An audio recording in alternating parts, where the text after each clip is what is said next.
Hello, everybody. Welcome to today's Reading Through the Bible in 365. Today we are going to be focusing on Judges chapters 1, 2, and 3, and Luke chapter 4, verses 1 to 30. We're getting started in Judges with chapter 1.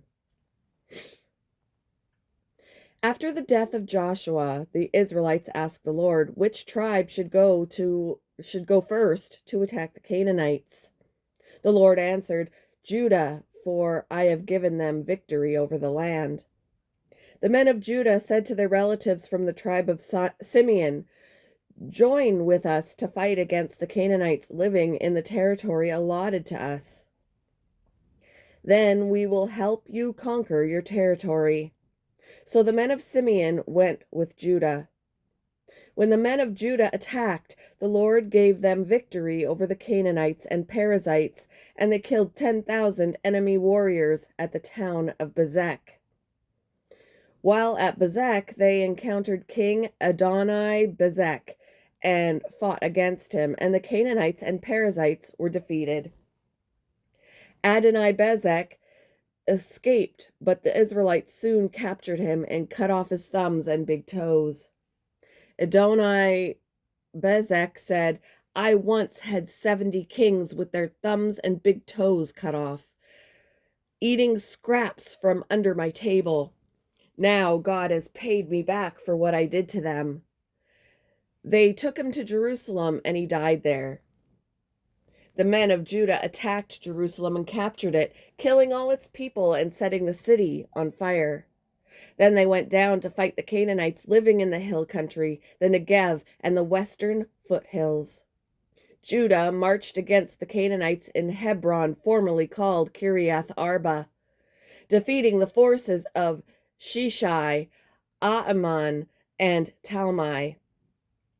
From there, they went to fight against the people living in the town of Debir, formerly called Kiriath Sepher.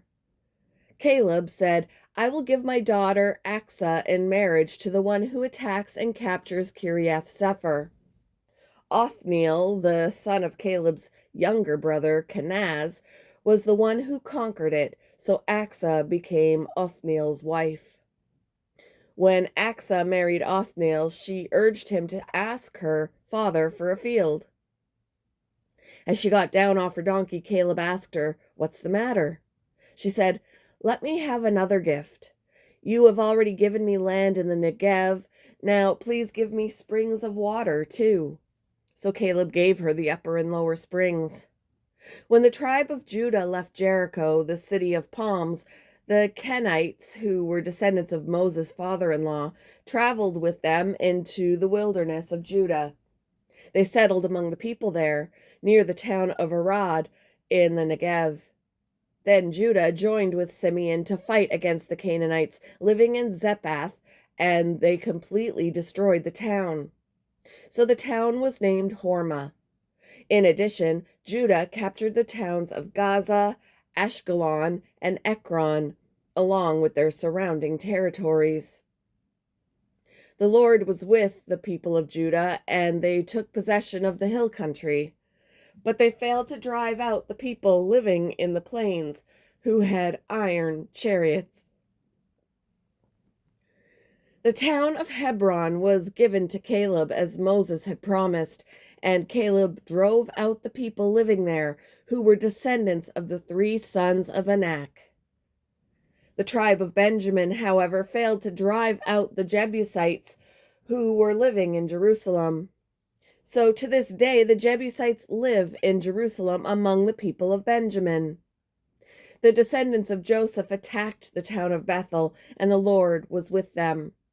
They sent men to scout out Bethel, formerly known as Luz.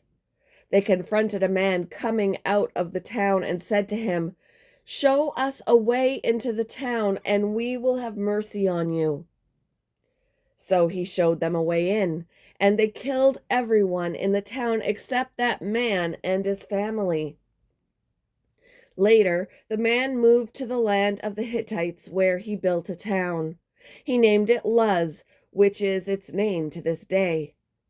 The tribe of Manasseh failed to drive out the people living in Beth-shan, Taanach, Dor, Iblim, Megiddo, and all their surrounding settlements, because the Canaanites were determined to stay in that region. When the Israelites grew stronger, they forced the Canaanites to work as slaves, but they never did drive them completely out of the land. The tribe of Ephraim failed to drive out the Canaanites living in Gezer, so the Canaanites continued to live there among them.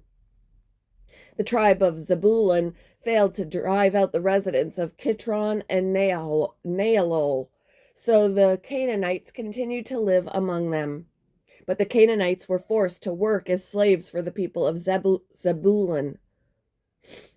The tribe of Asher failed to drive out the residents of Akko, Sidon, Alab, Ikzib, Helba, Aphik, and Rehob. Instead, the people of Asher moved in among the Canaanites, who controlled the land, for they failed to drive them out. Likewise, the tribe of Naphtali failed to drive out the residents of Beth Shemesh and Beth Anath. Instead, they moved in among the Canaanites who controlled the land. Nevertheless, the people of Beth Shemesh and Beth Anath were forced to work as slaves for the people of Naphtali. As for the tribe of Dan, the Amorites forced them back into the hill country and would not let them come down into the plains. The Amorites were determined to stay in Mount Heres, Aijalon, and Shaalbim, but when the descendants of Joseph became stronger, they forced the Amorites to work as slaves. The boundary of the Amorites ran from Scorpion Pass to Selah and continued upward from there. Chapter 2. The angel of the Lord went up from Gilgal to Bochim and said to the Israelites, I brought you out of Egypt into this land that I swore to give your ancestors, and I said I would never break my covenant with you. For your part, you were not to make any covenants with the people living in this land. Instead, you were to destroy their altars. But you disobeyed my command. Why did you do this? So now I declare that I will no longer drive out the people living in your land. They will be thorns in your sides, and their gods will be a constant temptation to you. When the angel of the Lord finished speaking to all the Israelites, the people wept loudly. So they called the place Bochim, which means weeping, and they offered sacrifices there to the Lord. After Joshua sent the people away, each of the tribes left to take possession of the land allotted to them. And the Israelites served the Lord throughout the lifetime of Joshua and the leaders who outlived them, those who had seen all the great things the Lord had done for Israel. Joshua, son of Nun, the servant of the Lord, died at the age of 110. They buried him in the land he had been allocated at Timnath-Serah in the hill country of Ephraim, north of Mount Gaash. After that generation died, another generation grew up who did not acknowledge the Lord or remember the mighty things he had done for Israel. The Israelites did evil in the Lord's sight and served the images of Baal. They abandoned the Lord, the God of their ancestors, who had brought them out of Egypt. They went after other gods, worshiping the gods of the people around them. Then they angered the Lord. They abandoned the Lord to serve Baal and the images of Ashtoreth. This made the Lord burn with anger against Israel, so he handed them over to raiders who stole their possessions. He turned them over to their enemies all around, and they were no longer able to resist them. Every time Israel went out to battle, the Lord fought against them, causing them to be defeated, just as he had warned. And the people were in great distress. Then the Lord raised up judges to rescue the Israelites from their attackers. Yet Israel did not listen to the judges, but prostituted themselves by worshiping other gods. How quickly they turned away from the path of their ancestors who had walked in obedience to the Lord's commands. Whenever the Lord raised up a judge over Israel, he was with that judge and rescued the people from their enemies throughout the judge's lifetime.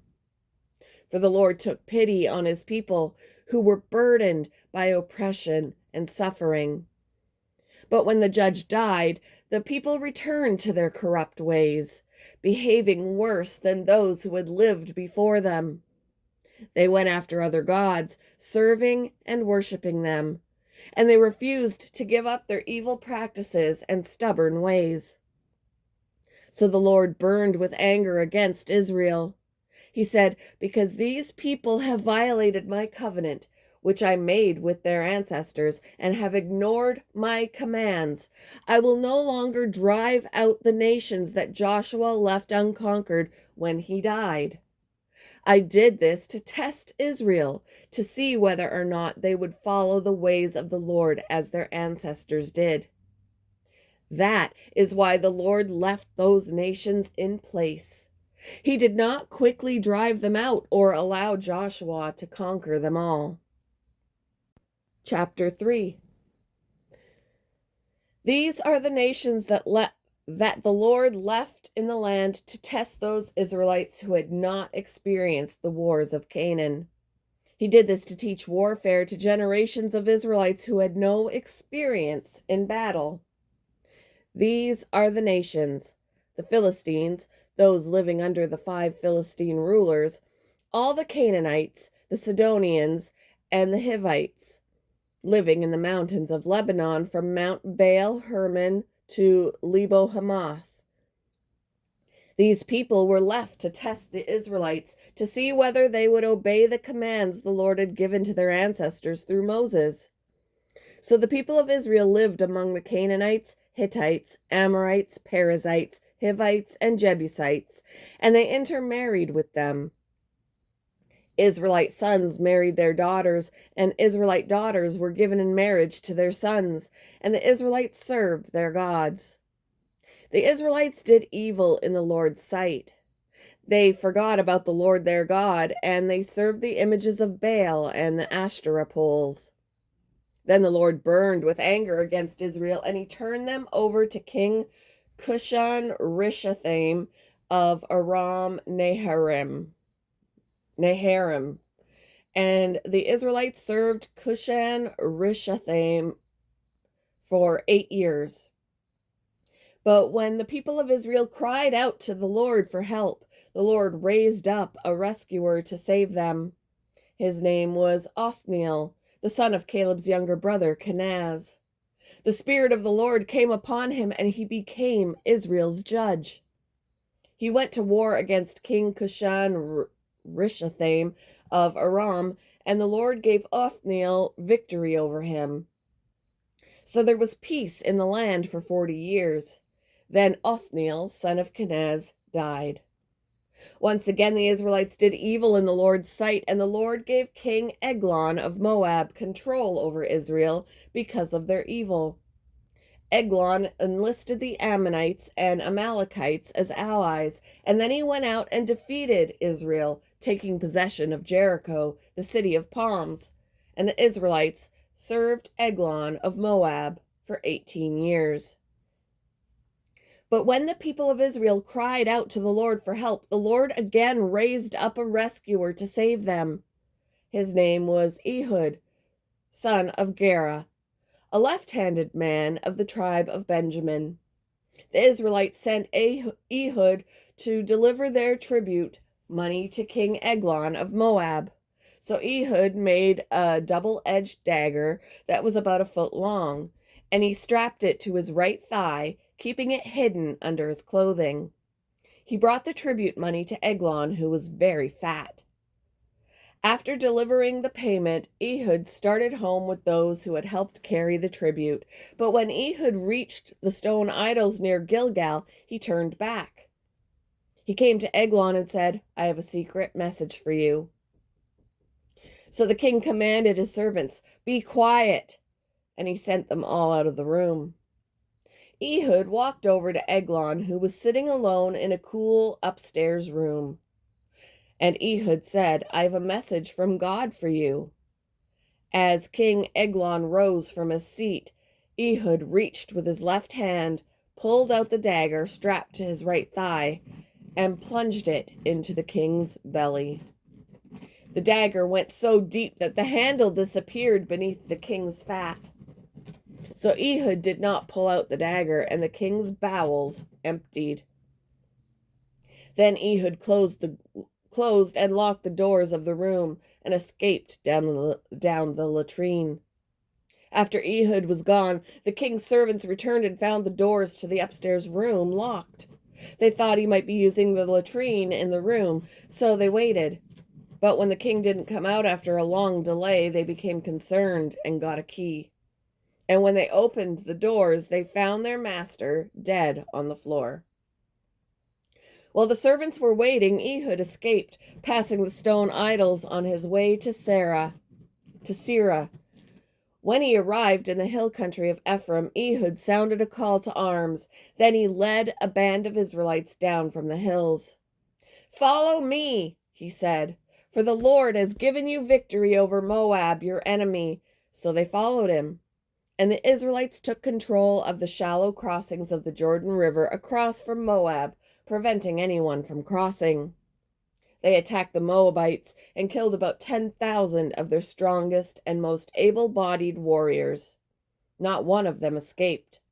So Moab was conquered by Israel that day, and there was peace in the land for 80 years. After Ehud, Shamgar, son of Anath, rescued Israel. He once killed 600 Philistines with an ox goad.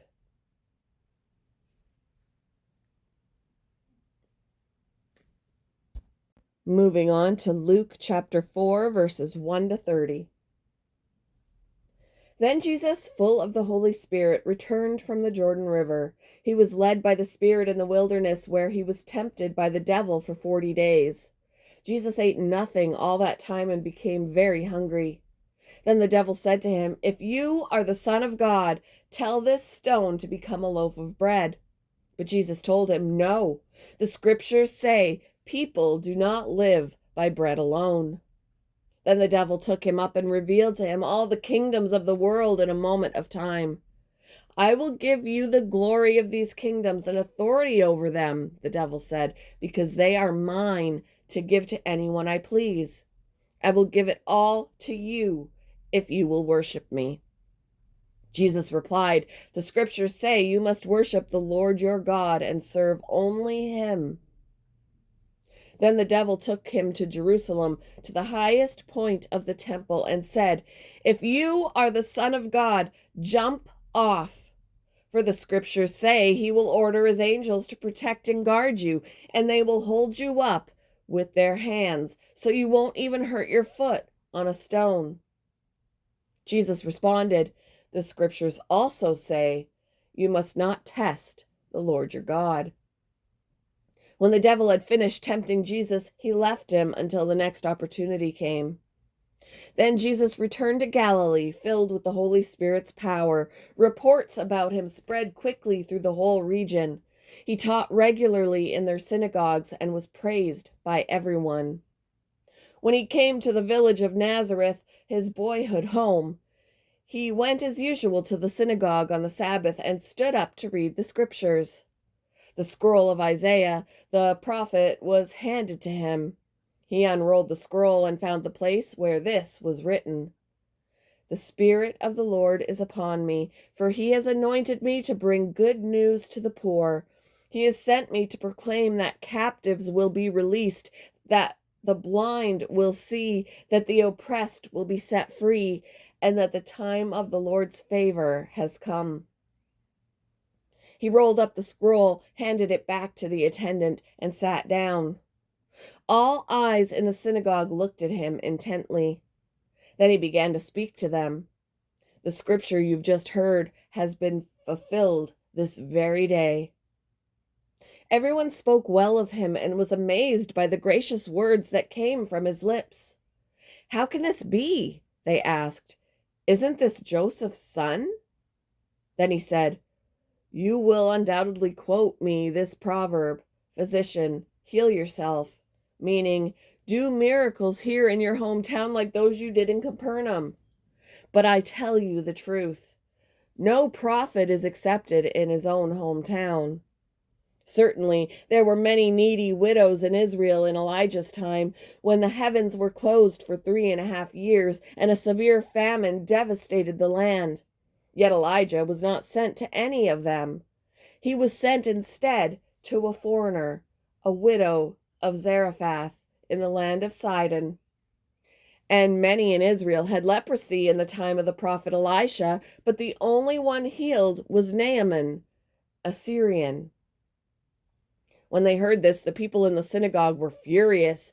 Jumping up, they mobbed him and forced him to the edge of the hill on which the town was built. They intended to push him over the cliff, but he passed right through the crowd and went on his way.